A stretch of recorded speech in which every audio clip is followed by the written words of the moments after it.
11. Luke watched the Sports family house constantly after that.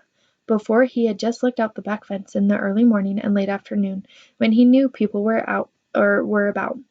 But he'd seen the face at 2 o'clock. Maybe the other kids knew the rhythms of the neighborhood too, and let his guard down only during times he considered safe. For 3 long days Luke saw nothing. Then, on the fourth day, he was rewarded. One panel of one of the blinds on the upstairs window flipped quickly up and down at 11 o'clock. The seventh day the blinds in the downstairs window were left up in the morning. Luke saw a light go on and off at 9:07, 2 full hours after the last of the Sports family had left. An half hour later, the Sports family mother drove in her red car and stopped into the house. 2 minutes later, the blinds in the downstairs window went down. The mother left immediately. The 13th day was unseasonably warm, and Luke sweated in the attic. Some of the Sports family windows were left open, though still covered by the blinds. The wind blew the blinds back a couple times. Luke saw lights on in some of the rooms some of the time. In other rooms the day wore on.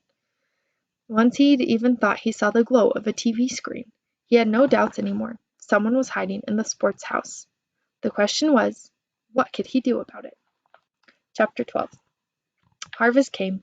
Matthew and Mark stayed out of school to help Dad bring the crops in, the three of them working some days from dawn until midnight.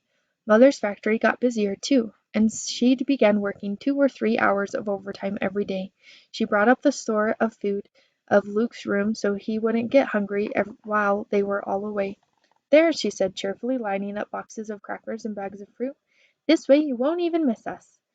Her eyes begged him not to complain. "Uh-huh," he said, trying to sound game. "I'll be fine." He watched the Sports family house only sporadically now. What other proof did he need? What good did it do to know that there was another third child? What did he expect? That the other kid would run out in his backyard and yell, "Hey Luke, come out and play." He munched his solitary apples. He ate his crackers alone. And in spite of himself, a crazy idea grew in his mind, sprouting new details daily. What if he'd sneaked into the family sport house and met the other third child? He could do it. It was possible, theoretically. He spent entire days plotting his route. He'd be hidden by bushes and the barn through much of his yard. It was only about 6 feet from there to the nearest tree in the Sports family's backyard. He could crawl on his stomach. Then he'd be hidden by the fence and the Sports family shared with the Bird Brain family. All the bird houses might actually help. They had a sliding glass door at the back, and on warm days they'd leave it open with just a screen. He could go in there. Would he dare? Of course he wouldn't, but still. The first time he looked out the vents and saw maple leaves shot through with shades of red and yellow, he panicked. He needed those leaves to hide him on the way to the Sports family house. If he waited too long, the leaves would be gone. He began waking up every morning in the cold sweat, thinking, maybe today. Do I dare? Just thinking about it made his stomach feel funny. It rained 3 days in a row in early October, and he was almost relieved because that meant he couldn't go on those days. Didn't even have to think about going. He couldn't risk leaving footprints in the mud, and Dad and Matthew and Mark were in the way, hanging around the house and the barn, grumbling because they couldn't get into the fields.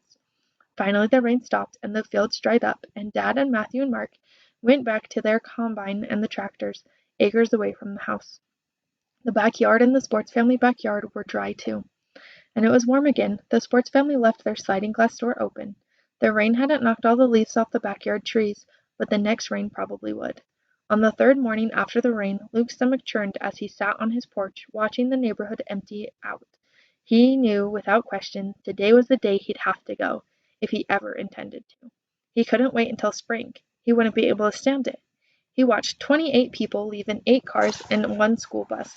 Hands trembling, he made scratches on the wall again and recounted once, twice, 3 times. 28. Yes, 28.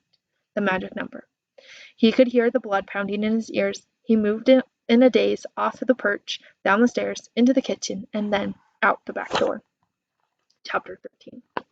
He had forgotten what fresh air felt like, filling his nostrils and lungs. It felt good. With his back pressed against the house, he stood still for a moment, just breathing. All the months he'd spent inside suddenly seemed like a dream. He'd been like some confused animal hibernating during nice weather. The last real thing that had happened to him was being called inside when the woods were coming down. Real life was outdoors. But so was danger. The longer he stayed out, the greater the danger. He forced himself down into the crouch and half crawled, half ran alongside the house and the hedges of the barn. At the back edge of the barn he hesitated, staring into the seemingly endless gulf between the barn and the trees at the boundaries between his yard and the sports family's. Everyone's gone, he told himself. There's not a soul around to see you. Still he waited, staring at the blades of grass just beyond his feet. He'd been taught all his life to fear open spaces like the one in front of him. It faced dozens of windows. He'd never stepped foot in any place that public, even if it was deserted. Still hidden by the barn, he made himself inch his foot forward. Then he drew it back. He turned around and looked at his family's house, so safe and secure, his sanctuary. He heard his mother's voice in his head. Luke, inside, now. It seemed so real. He remembered something he'd read in one of the old books at the attic about telepathy. Supposedly, if people really loved you, they could call out to you from miles away if you were in danger. He should go back. He'd be safe there. He took a deep breath, looking forward toward the sports family house, then back again toward his own. He thought about returning home, trudging up the worn stairs, going back to the familiar room and the walls he stared at every day. Suddenly, he hated his house. It wasn't a sanctuary. It was a prison. Before he had time to think again, he pushed himself off into a sprint, recklessly streaking across the grass. He didn't even stop to hide in any trees. He just ran for the sports family door and tugged at the screen. It was locked. Chapter 14. In all his plottings, Luke had never thought of the screen door being locked, though he knew his own parents locked up at night, when they didn't forget. The doors at his house had always been open for him, and he'd never been near anyone else's door. Idiot, he muttered to himself. He tugged harder on the door, but he couldn't concentrate enough to make his hands work together. Each second that passed made his hair on the back of his neck stand up more. He'd never been so exposed in his entire life. Hurry, hurry, hurry! Get out of sight! The door didn't budge. He'd have nowhere to turn around. Now. That was what was in his brain. What his hands did was plunge through the screen. He pulled the wire away from the frame and reached through. The screen scraped the back of his hand with his arm, but he didn't stop. He fiddled with the lock inside until he heard a click. He silently slid the screen door back and stepped past the hanging blinds into the sports family house. Even with the blinds blocking every window, the room he entered was airy and bright. From the freshly painted walls and the sparkling glass tables to the polished wood floors, everything looked new. Luke stared. Almost all the furniture in his own house had been around as long as he could remember, and whatever patterns and designs it originally carried had long been worn away. At his house, even the once orangey couch and the once greenish chair were now all matching sort of brownish gray. The room was different. It reminded him of a word he'd never heard, only read. Pristine. Nobody had ever stepped out on these white rugs with manure-covered boots. Nobody had ever sat on the pale blue couches with corn dust-covered jeans. Luke might have stood by the door forever in awe, but someone coughed in another room. Then he heard a strange beep, beep, beep, beep. He tiptoed forward. Better to discover than to be discovered. He went down a long hallway. The beeps had turned into a drawn-out buzz coming from the room at the end. Holding his breath, Luke stopped outside the door of the room and gathered the nerve to peek in. His heart pounded.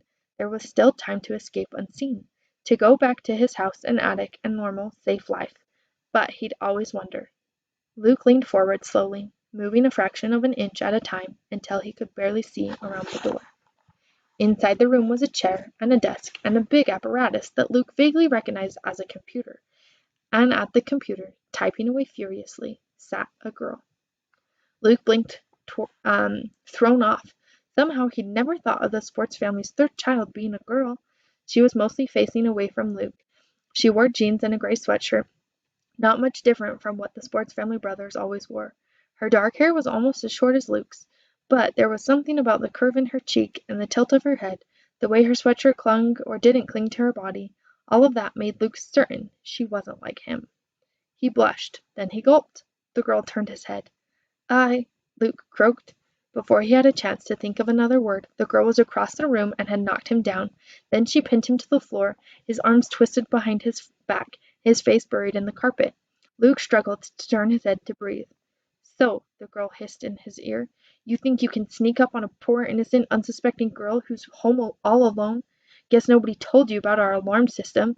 A call went out to our security guards the minute you stepped into the property. They'll be here any second." Luke panicked. So this was how he'd die. He had to explain. He had to escape. "No," he said. "They can't come. "Oh, yeah?" the girl said. "Who are you to stop them?" Luke raised his hand as much as he could. He said the first thing that came to his mind. "Population police." The girl let go.